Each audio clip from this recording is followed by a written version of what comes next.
السلام علیکم ورحمۃ اللہ تعالی وبرکاتہ۔ ابھی آپ نے حضرت علامہ مفتی شمشاد صاحب قبلہ سے سیدنا امیر معاویہ رضی اللہ تعالی عنہ کی فضیلت پر بڑی شاندار گفتگو سماعت کی۔ اسی کی مناسبت سے اب میں علماء کی توجہ بھی چاہتا ہوں اور عوام کی توجہ بھی چاہتا ہوں۔ یہ پیغام ہے پاسبان ملت حضرت علامہ مفتی عزت رضا صاحب قبلہ کی طرف سے، جو میں پڑھ کر کے سنا رہا ہوں، اس پر خاص توجہ دیجیے گا۔ الحمدللہ ہم ان خانقاہوں کی بھی سپورٹ کرتے ہیں اور ان کی بھی تائید کرتے ہیں جہاں سے اس طرح کے نظریات یعنی عقائد اہل سنت کی حفاظت کی جاتی ہے۔ بسم اللہ الرحمن الرحیم، نحمدہ ونصلی علی رسولہ الکریم۔ اس کا عنوان ہے مرکز اہل سنت کا پیغام قوم مسلم کے نام۔ پیارے بھائیوں، ہمیں سنی ہونے پر فخر ہے اور اللہ رب العزت کا احسان ہے کہ اس نے ہم کو اہل سنت و جماعت میں پیدا فرمایا۔ صحابہ، تابعین، تبع تابعین، ائمہ مجتہدین اور جملہ بزرگان دین رضوان اللہ تعالی علیہم اجمعین کا باادب بنایا۔ ان کی محبت کا تقاضا ہے کہ ان پر اٹھنے والی انگلیوں کو کاٹ دیا جائے اور خود کو صحابہ اور بزرگان دین کی گستاخ جماعتوں سے دور رکھا جائے۔ جناب رسالت مآب صلی اللہ علیہ وسلم نے ارشاد فرمایا، اصحابی امانۃ لامتی فاذا ذهب اصحابی اتى امتی ما یوعدون، یعنی میرے صحابہ اکرام میری امت کے لیے امان ہیں۔ جب صحابہ کی جماعت اس دار فانی سے کوچ کر جائے گی تو میری امت پر وہ آئے گا جس کا ان سے وعدہ ہے، یعنی جھوٹ کا غلبہ ہوگا، نت نئے فرقے جنم لیں گے اور قوم مسلم پر کفار کا تسلط ہو جائے گا۔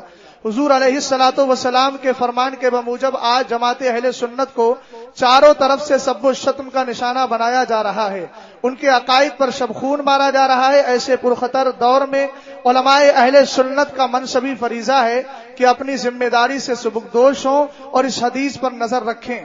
سرکار دو عالم صلی اللہ علیہ وسلم فرماتے ہیں، اذا ظہرت الفتن او البدع وسب اصحابی فلیظہر العالم علما فمن لم يفعل ذلك فعليه لعنة الله والملائكة والناس اجمعین ولا يقبل الله له صرفا ولا عدلا، یعنی فتنوں اور بدعتوں کے رونما ہونے اور صحابہ اکرام کو برا بھلا کہنے کے وقت عالم پر اپنے علم کا اظہار واجب ہے، ورنہ اس پر خدا، فرشتوں اور صالح لوگوں کی لعنت ہوگی اور اس کی فرض و نفل عبادتوں میں سے کوئی بھی قبول ہونے والی نہیں۔ ساتھ ہی عوام کی بھی ذمہ داری ہے کہ وہ اپنے ایمان و عقیدے کی سلامتی کے لیے ہمیشہ کوشاں رہیں، اور خاص طور سے اس جملے پر توجہ دیجیے گا، اور نیوز چینلوں، ٹی وی، مووی اور سوشل میڈیا سے دین سیکھنے کے بجائے براہ راست علماء اکرام سے استفادہ کریں۔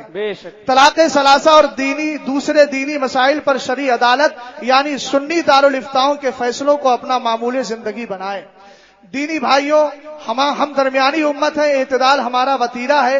بحمد اللہ تعالی افراط و تفریط سے ہمارا دامن بالکل پاک ہے، نہ تو ہم حب اہل بیت میں صحابہ کے گستاخ اور نہ ہی بغض علی کے مرتکب العیاذ باللہ۔ ہمارے عقیدے کے اعتبار سے جملہ صحابہ اکرام کی تعظیم فرض ہے، ان کی گستاخی گمراہی اور تکفیر کفر ہے۔ سیدنا امیر معاویہ رضی اللہ تعالی عنہ مومن کامل جلیل القدر صحابی اور فائز المرام ہیں، ان پر تان کرنے والا جہنم کا کتا ہے، جیسا کہ علامہ شہاب الدین خفادی نسیم الریاض میں فرماتے ہیں، من یکون یطعن فی معاویہ فذاک کلب من کلاب الحاویہ، یعنی سیدنا امیر معاویہ رضی اللہ تعالی عنہ پر زبان درازی کرنے والا جہنم کے کتوں میں سے ایک ہے۔ یوں ہی حضرات شیخین صدیق اکبر و فاروق اعظم رضی اللہ تعالی عنہما یا ان میں سے کسی ایک کی شان پاک میں گستاخی کرنے والا گرچہ صرف اس قدر کہ ان کو خلیفہ برحق نہ مانے تو وہ فقہ حنفی کی معتمد و مستند کتب کی تصریحات پر مطلقاً کافر، جیسا کہ فتح القدیر میں ہے، فی الروافض من فضل علیا علی الثلاثة فمبتدع وان انکر خلافت الصدیق او عمر رضی اللہ تعالی عنہما فهو کافر، یعنی رافضیوں میں سے جو حضرت علی کو خلفائے حضرت صدیق اکبر، عمر فاروق اعظم اور عثمان غنی رضی اللہ تعالی عنہم پر فضیلت دے تو وہ بدعتی ہے، اور اگر شیخین میں سے کسی ایک کی خلافت کا انکار کرے تو وہ کافر ہے۔ اب خاص طور سے یہ پیغام مذکورہ بالا حدیث پاک اور علماء کرام کی تصریحات کی روشنی میں ہم حضور خواجہ غریب نواز رحمت اللہ تعالی علیہ کی محبت اور اجمیر معلی کا احترام اور گستاخانہ صحابہ کا کھل کر رد کرنے والے سجادگان سے اظہار ہمدردی کرتے ہوئے وہاں کے رافضی تبرعی نام نہاد خادموں کا بائیکاٹ کرتے ہیں۔ انشاءاللہ سب ساتھ میں نا، بائیکاٹ کرتے ہیں اور ہم ان خانقاہوں کا بھی ادب و احترام کرتے ہیں، ان کی بھی تائید کرتے ہیں جن خانقاہوں نے ان کا بائیکاٹ کیا، اور ساتھ ہی اور جو ان کے ساتھ اتحاد بنائے اس کو بھی اپنے دین و ایمان کا دشمن جانتے ہیں، سلح کلیوں کو بھی جانتے ہیں، اور جو اس طرح کا مزاج رکھتے ہیں وہ انہی میں آتے ہیں۔ ان سب سے ہم ان سب کو اپنے دین و ایمان کا دشمن جانتے ہیں۔ ایسوں کے ساتھ کھانا پینا اٹھنا بیٹھنا دکھ درد موت و حیات میں شریک ہونا سب ہمارے لیے ناجائز ہے۔ بولیے سب اسی عقیدے پر الحمدللہ تائید کرنے والے ہیں۔ ہمیں نہ سرکار کے گستاخ چاہیے، نہ ہمیں صحابہ اکرام کے گستاخ چاہیے۔ ہم ان سے پیار کرتے ہیں جو صحابہ، تابعین، تبع تابعین اور بزرگان دین کی روش پر چلنے والے اور پیار کرنے والے۔ بے شک سبحان اللہ۔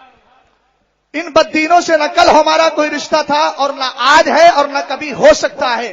رب قدیر ان کے سائے سے بھی ہم کو بچائے اور تا دم مرگ مسلک اعلی حضرت پر ثبات قدمی عطا فرمائے اور اسی پر موت نصیب فرمائے۔ آمین بجاہ سید المرسلین فقیر محمد اسجد رضا قادری۔ سبحان اللہ سبحان اللہ سبحان اللہ۔